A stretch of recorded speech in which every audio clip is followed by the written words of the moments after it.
Connie's hosting a talent contest to find the best characters in the Dreamiverse.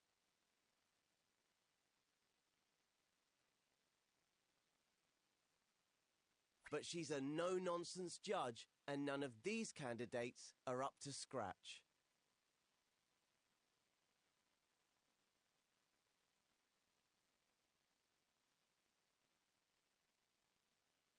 Of course, Cuthbert's no use, so let's see if we can come up with something to impress her.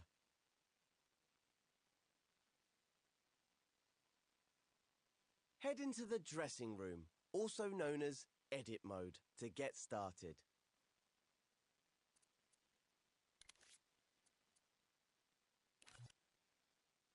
In this tutorial, we'll be customizing the appearance of a puppet. So we'll need a blank canvas to start. Go to the Assembly menu and open the Gadgets menu. Now open the Gameplay Gear menu. In here, find the Blank Puppet Deluxe. Now, so we'll need a blank canvas to start. Go to the Assembly menu and open the Gadgets menu. Now open the Gameplay Gear menu. In here, find the Blank Puppet Deluxe. The deluxe version is the perfect starting point for making characters. Select it with X and a blue mannequin will appear on your imp. It has built-in features like jump and possession animations, which the basic version doesn't have.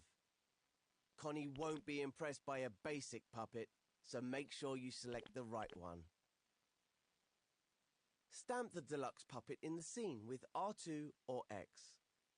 Get its feet roughly on the floor, but make sure they aren't intersecting with it.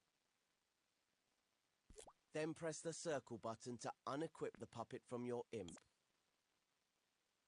If you need to, you can grab and adjust the puppet with R2. In the next step, we'll start exploring the puppet's inner workings.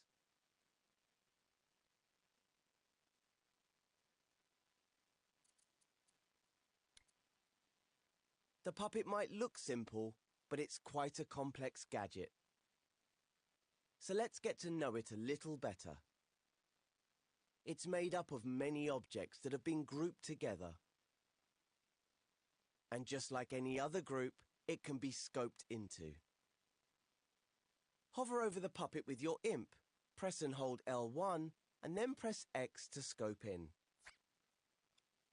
Below the puppet, you will now see its base and its logic microchip. If they're obscured by the floor, you may need to scope out and adjust your puppet's position. The puppet's body is made of sculptures, joined together with connectors. When scoped in, we can grab parts of the puppet to change its pose. Before we do that, find the button called Puppet Mirror in the context menu. Select this button with X, and your puppet will stay symmetrical when you pose it. Of course, you don't have to make it symmetrical, but it's a good way to start. You can always add nuance later. When you move a part of the puppet, all the parts connected to it will also move.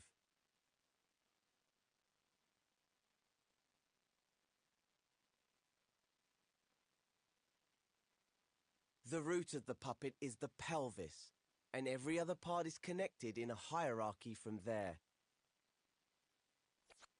For example, moving the upper arm will move the lower arm and the hand as well. But if you move the pelvis, the whole puppet will move. Its feet will try to stay in contact with the floor. So if you lower the pelvis, the puppet's knees will bend. You can also rotate parts by grabbing them with L2. Use R2 and L2 to create a new pose for the puppet. Changing the pose can be a great starting point for a character. The pose could be confident, sad, scared, or aggressive. Don't forget, you can undo any changes with the left directional button if you make a mistake. Use the grab cam to adjust your pose from different angles. Just hold R1 over the puppet to activate it. When you've finished posing your puppet, move on to the next step.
Now we've posed our puppet, we can start adjusting its proportions. To do that, we're going to use the stretch tool. Go to the Assembly menu, then open the Tools menu. Select the Stretch tool. It's the one that looks like a double-ended arrow. The Stretch tool works like the Move tool in a lot of ways. But with the Stretch tool, you can move parts of the puppet beyond the limits of the connectors. Try grabbing and moving the puppet's head. Notice the way the neck elongates and shortens. Now try it on the hands. This changes the length of the upper and lower arm. Some body parts respond differently to the stretch tool. For instance, if you move the upper arms, the shoulders will broaden and the chest will expand. You can also scale parts of the puppet using the up and down directional buttons. I'd only recommend doing this to the puppet's extremities though, the head, hands and feet. Puppets are delicate contraptions, and extreme scaling and stretching can make them behave unexpectedly. But if anything does go skew with, just undo it using the left directional button. If you know how to use sculpt mode, you could try scoping into the individual body parts to change their shape. You can find a whole tutorial on sculpting in the art tutorials. Have a play around with stretching and scaling and see what you can create. Try making the puppet more cartoony or turn it into a monster. Test out your puppet in play mode to see it in motion.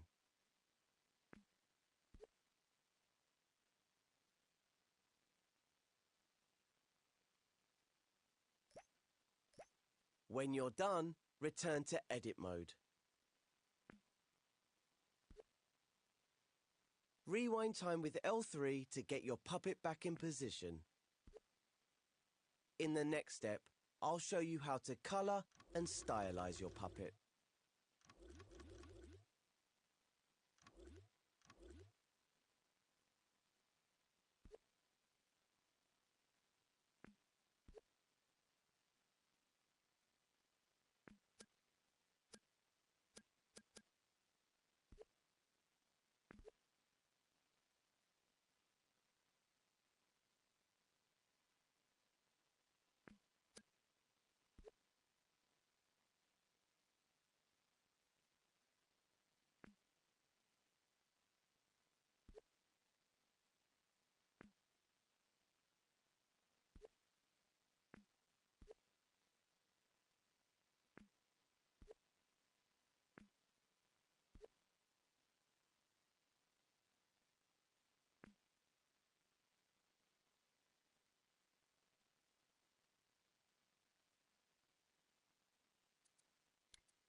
Another way of customizing your puppet's appearance is by changing its color. We can do this by tinting it in coat mode. If you've played my tutorial on coat, style and effects, you'll already know how to do this. In the assembly menu, go to the modes menu and enter coat mode. In the coat mode menu, open the colors menu and select a color for your puppet.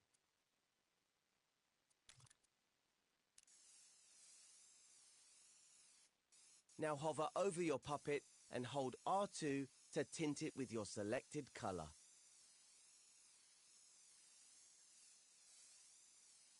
The longer you hold R2, the stronger the tint will become. If you want your puppet to be multicolored, simply scope into the puppet. Select a different color from the colors menu. Hover your imp over a part of the puppet you want to tint. How about the head? Now, when you press and hold R2, just that part of the puppet will be tinted.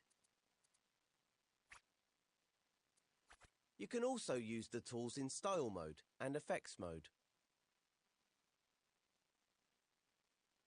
Try using Style mode to change the texture of your puppet.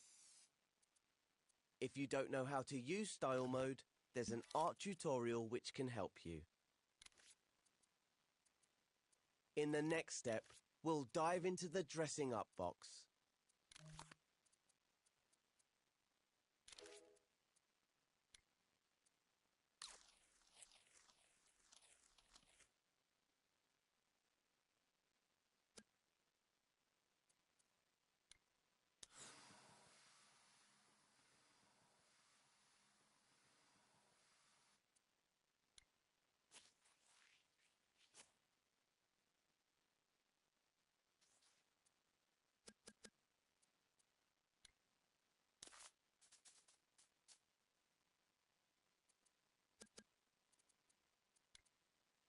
One of the simplest ways to customize a puppet is by adding accessories. But to make sure they move with the puppet, we need to group them with a body part. Before we do that, it's important to fully understand the concept of scoping in and out of groups and objects. If you've played part 4 of the Start Dreaming tutorials, then you'll already know a thing or two about using groups. Objects in dreams are often combined into groups, which can be treated like a single object in assembly mode. Groups themselves can also be grouped. This means that you can have groups nested inside other groups. Let's try scoping in and out of something else before we invade the puppet's personal space. Over there on the floor is a hat box. Make sure you're in edit mode. Now try taking the lid off the hat box. The whole box will move because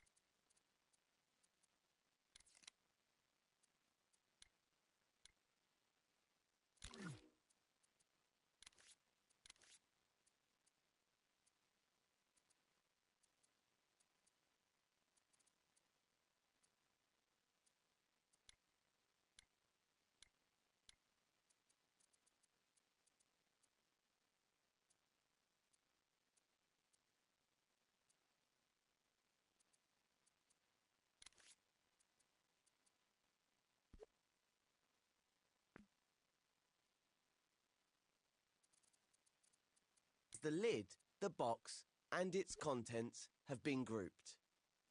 Undo the move with the left directional button to put it back in its place. Now scope into the group. Hover over the hat box, press and hold L1 and press X. Everything but the box should go grey and blurry. If not, make sure your visual feedback preference is set to all.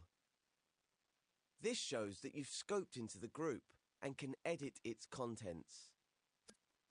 Now, you should be able to take the lid off the hat box. Inside is another hat box. Try taking the lid off this one. I think you can guess what will happen. This smaller hat box is also grouped with its lid and contents. Remove the smaller box and place it next to the large one. Now scope into this group by holding L1 and pressing X over the smaller hat box.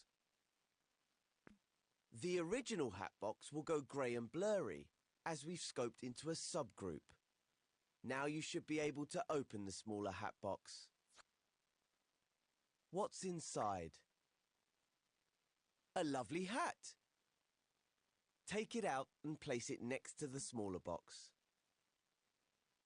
When you've done that, proceed to the next step. Now that we've taken the hat out of the box, let's try putting it on our puppet. First, we need to scope out of this group. To do that, simply hold L1 and press circle. That takes us back into the large hat box group.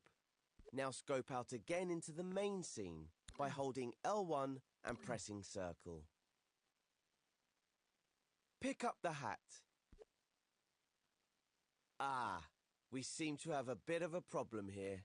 The hat is still inside the nested groups, even though it's outside the hat box. When you scope in and out, only you and your imp are moving in and out of objects or groups. Unless you're carrying something with you. Scope back into the large hat box group and then into the smaller hat box group to get the hat. Now grab and hold the hat with R2 and scope out of both groups with L1 and circle while holding the hat. If you've done it correctly, you should be back in the main scene. With a hat you can now move independently of the boxes. That's because scoping in and out of a group whilst holding an object adds or removes it from that group. Hurrah! Now we can put it on the puppet. Grab the hat, hover over the puppet, then hold L1 and press X to scope into the puppet with the hat. Now scope into the puppet's head while still holding the hat. This is a shortcut for grouping two objects if you're already grabbing one of them. Simply grab an object and scope into another object to group them automatically without having to select them. The same way that scoping into a group while holding an object adds it to the group. Now that it's in a group with the head, place the hat where you want it. Remember to check it from different angles using the grab cam to make sure it's in position. Press R2 softly to nudge if you need to make fine adjustments to the position of the hat.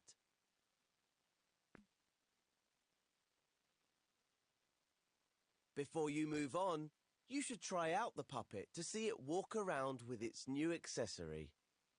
Switch to play mode, possess it with R2 and take it for a wander. Nice. When you're ready to continue, go back to edit mode. Going to play mode and back to edit mode will scope you out of any groups. Remember to rewind time with L3 to get your puppet back in position. Then go to the next step.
Okay, let's add some more accessories before our puppet's stage debut. Open the assembly menu and select Search, the button with the magnifying glass, to search for an element. Usually, you'd be in the Dreamiverse here, but for this tutorial, I've kept things simple and curated a collection of elements for you to use. Take a look at some of the accessories in the collection. Select one you like with X. You'll now have your chosen accessory on your imp. Don't stamp it down yet though. First we need to scope into the puppet. You can do this even when you have an element from the Dreamiverse on your imp. Scope in with L1 and X, and then scope into the body part that you want to attach it to. If that body part is already in its own group, you'll enter that group. But if the body part is just a sculpture, then you'll create a new group when you stamp the object down. Once the accessory is in the group, you can adjust the accessory while you're there.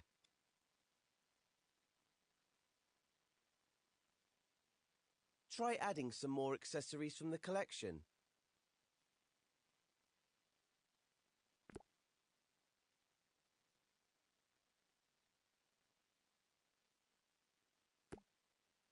Then it's important to test the puppet in play mode to check that the accessory is attached correctly.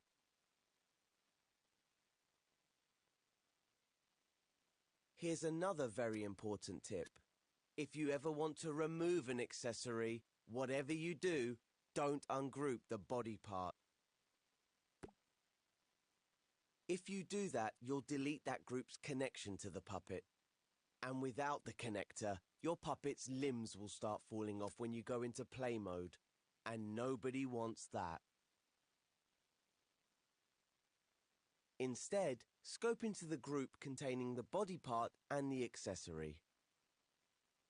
Then either delete the accessory or grab it and scope out. If there's only one object left in the group, it'll automatically ungroup, and the connector will remain safely connected to the remaining object. Play around with the things you've learned in this tutorial and have fun making a character. When you're happy, select the star podium from the tutorial collection and stamp it down in the outline that we've put in the scene for you. Then head back into play mode, jump onto the podium and see what Connie thinks of your creation.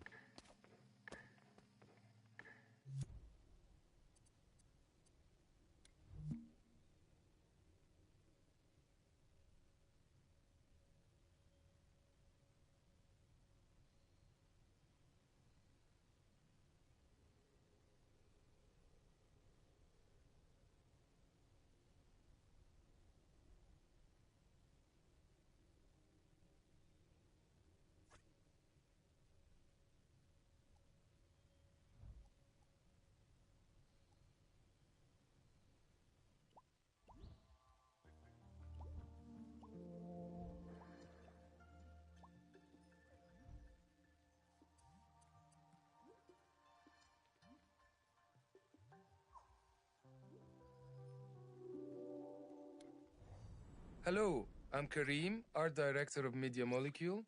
Today I will be doing a sculpture masterclass.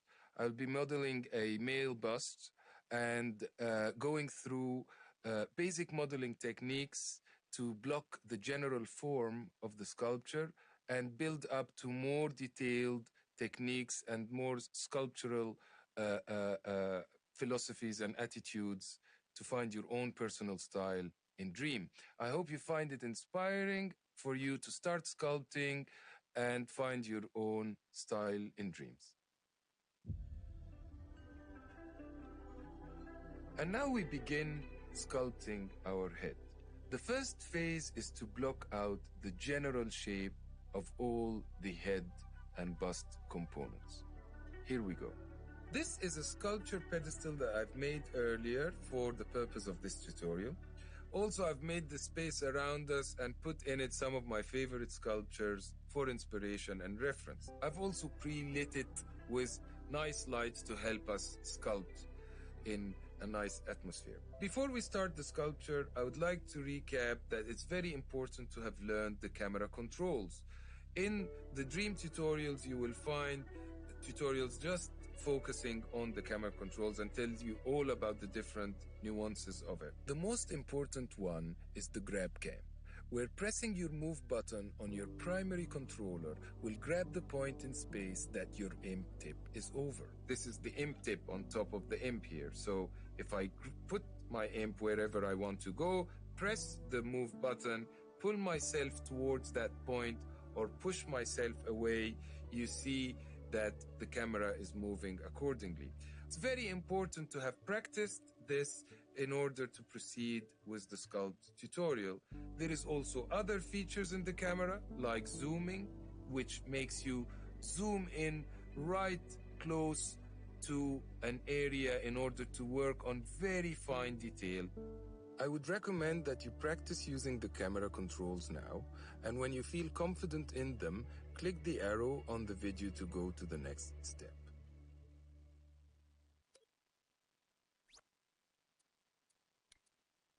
The first thing I'm going to do is open my sculpt menu by pressing the T button on my secondary controller.